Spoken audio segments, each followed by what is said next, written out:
Your medicine cabinet is crowded, expensive, and quietly disappointing. And the 6 things that would actually make your evenings feel different are probably sitting on your kitchen shelf right now.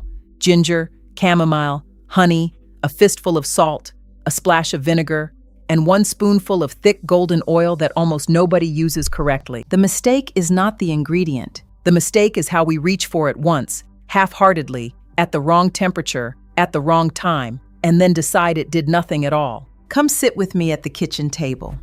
I want to show you the method. You know the feeling. The day has finally slowed down. Your shoulders are up around your ears from something you can barely remember. Dinner sits a little too heavy behind your ribs. Your feet are cold. Your calves feel like they belong to someone 20 years older than you. And when you finally go looking for something gentle to end the evening, what you find is a cabinet full of half-used bottles with names you cannot pronounce and prices you would be embarrassed to say out loud. I have stood in that exact spot. I bought the newer version of something my grandmother would have laughed at. And here is what I finally figured out. The answer was never expensive. It was never rare. It was never hiding. It was just ordinary. And somewhere along the way, ordinary stopped feeling like enough. Nothing on this list is a miracle. Everything on it is quietly boring, which is exactly why it works. The women who leaned on these routines were not chasing anything. They were just paying attention. Let me start with the one you would walk right past in your own kitchen. There is probably a knobby brown ginger root at the bottom of your refrigerator drawer right now, hiding under a lemon that has gone soft.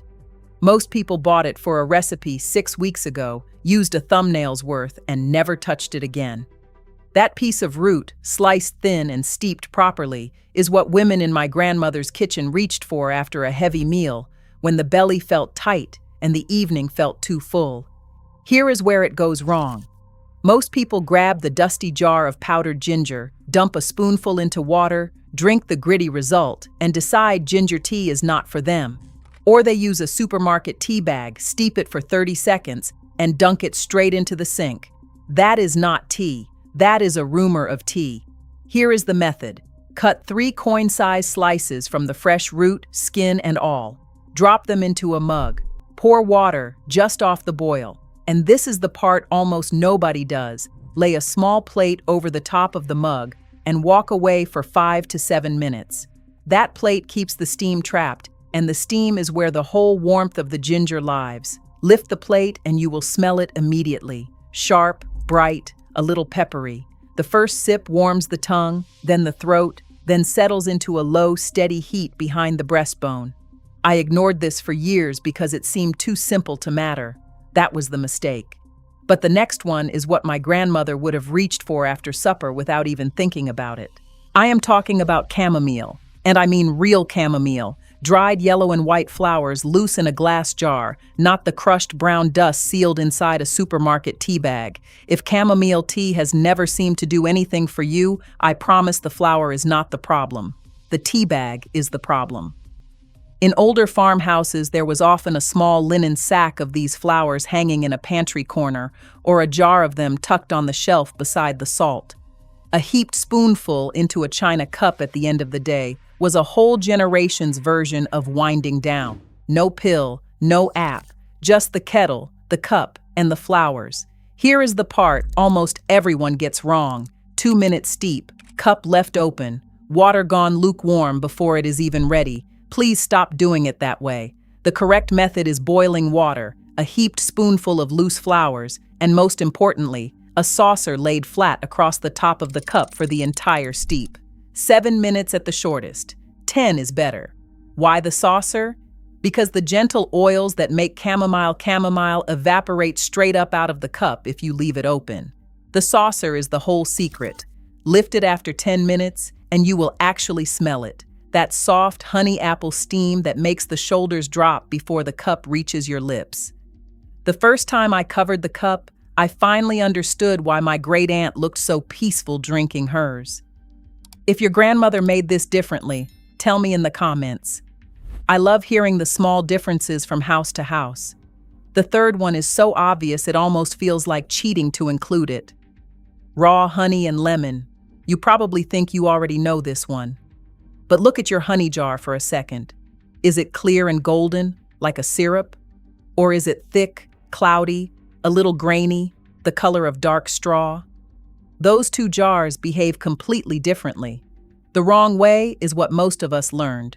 Kettle boils, honey goes in first, lemon squeezed on top, everything stirred at once. That boiling water flattens the honey completely. It becomes sweetness with nothing behind it.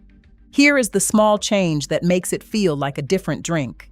Pour the boiling water into your mug and let it sit for 1 full minute.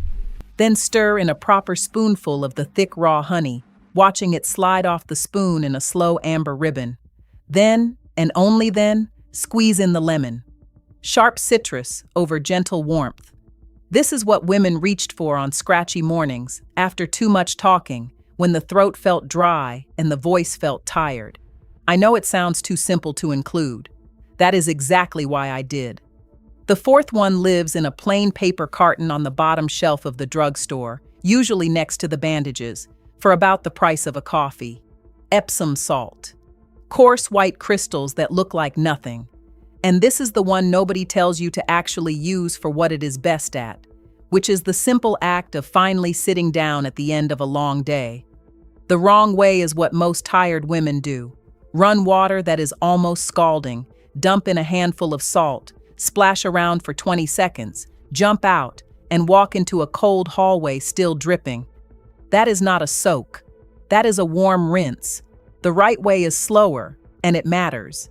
2 generous handfuls of the crystals into water that is warm enough to feel like a long exhale, not hot enough to leave your skin pink. 15 to 20 minutes at the very least.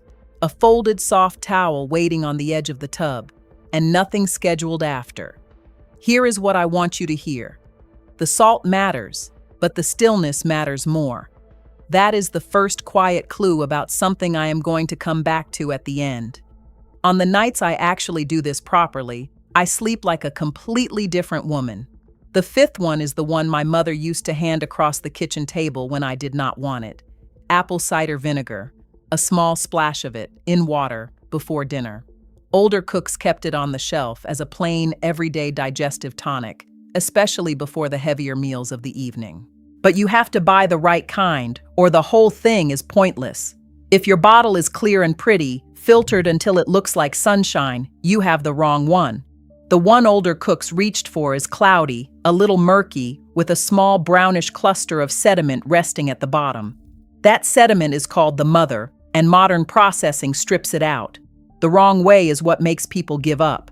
A shot of straight vinegar, a dramatic face, a promise to do it every morning that lasts 3 days. Please do not do that. Here is the method. 1 small spoonful into a full tall glass of cool water. Not hot. Watch the amber cloud swirl and settle. Sip it slowly in the 10 minutes before your evening meal. Same time most days. I used to skip this because it tasted like something my mother made me drink. Now I finally understand why she bothered. And now here is the one that surprised me the most. The one I was preparing completely wrong for years. Castor oil. I already know what you are thinking, because I used to think it too. You are picturing a spoonful of thick oil taken by mouth first thing in the morning, a stained bathrobe, and a very sad breakfast. Please put that spoon down. That is not the tradition. That is not how women in older kitchens actually use this bottle. The traditional household use of castor oil was not swallowed. It was topical. And once you understand that, everything about it changes. Here is what you actually need. A small dark bottle of cold-pressed castor oil, thick and slow as syrup when you tilt it. A piece of soft cotton flannel folded to about the size of your hand. An old towel you do not care about, because this stuff stains.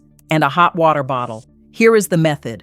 Pour a generous amount of the oil onto the flannel until the cloth is soaked, but not dripping. Watch it go from cream-colored to a deep golden shine. Lie down somewhere quiet. Lay the flannel flat across your lower belly. Cover it with the old towel. Set the warm hot water bottle on top. And then, this is the important part, do absolutely nothing for the next 30 to 45 minutes. Read. Watch something soft. Close your eyes. The oil is ordinary. The stillness is not. That is the whole story of this one. The pack forces the woman of the house to actually stop for 45 minutes. It gives her permission to sit down. That is what her grandmother knew was worth so much. Store the bottle in a dark cupboard, away from heat and light. The flannel gets folded into a small glass jar in the fridge between uses. You will reuse the same cloth for weeks. The first time I did this properly, I realized the pack had never really been about the oil. It was about the 45 minutes when I finally stopped. Look back at everything we just walked through, and you can see what your grandmother knew and what most of us keep forgetting.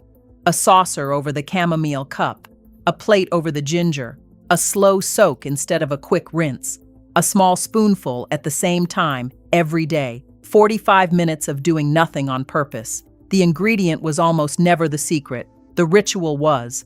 Look at your medicine cabinet again. All those crowded bottles were never the enemy. They just were never the routine. 6 ordinary things: a root, some flowers, a jar of honey, a fistful of salt, a splash of vinegar, 1 bottle of thick golden oil. Nothing was ever hidden from you. It was just quiet. And quiet things stop getting noticed until someone reminds you they are still there. If any of this brought back something your own grandmother used to do, tell me which one in the comments. And tell me what you want me to bring back from the old kitchen next. I will be right here, kettle already on, saucer resting on the rim of the cup.